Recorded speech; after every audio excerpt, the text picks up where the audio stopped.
As-tu déjà suivi le film Jésus de Nazareth dans ta langue maternelle?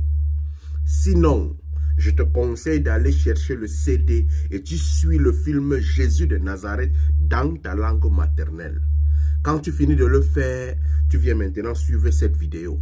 Si ça ne change pas ta conception de la religion dans ta tête ou sinon du christianisme dans ta tête, sache que véritablement, je ne peux absolument rien faire pour toi.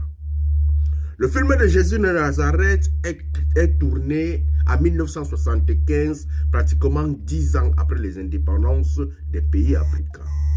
Au départ, on avait déjà commencé à convaincre nos parents sur l'existence de Dieu. Mais véritablement, les parents étaient encore un peu compliqués, ils restaient encore dans leur animisme.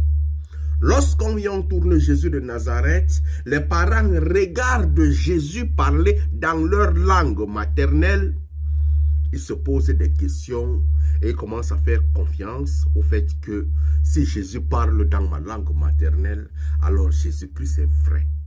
C'est pour ça qu'autour de 1980, on va assister à l'expansion des églises de réveil.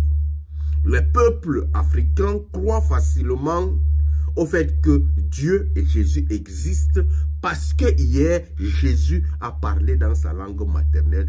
Il n'a pas appris sa langue, mais il a parlé comme lui. Vous pouvez imaginer un peu le pouvoir de la traduction, le pouvoir de la manipulation mentale. Parce que les indépendances des pays africains sont arrivées autour de 1960.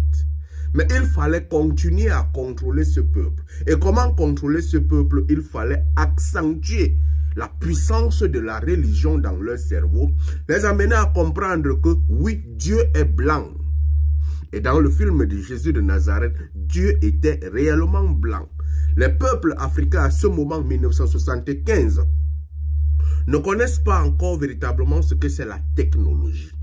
Lorsqu'on venait dans les villages, on installait les grands écrans. Et on voyait Jésus projeté au milieu des carrefours, dans les grands écrans. Et les peuples qui regardaient Jésus parler dans un grand écran, faire des mouvements, faire tout dans leur langue maternelle, ils ont facilement cru. Ça nous ramène à cette étape de la colonisation où on venait avec le fusil. Lorsqu'il faisait tôt et il sortait le feu, les peuples africains étaient ébahis par cette technologie. Mon frère, ma soeur, si tu crois que la religion va te sauver, sache que tu es un perdu. Parce que pose-toi la bonne question. En quoi est-ce que nos parents croyaient?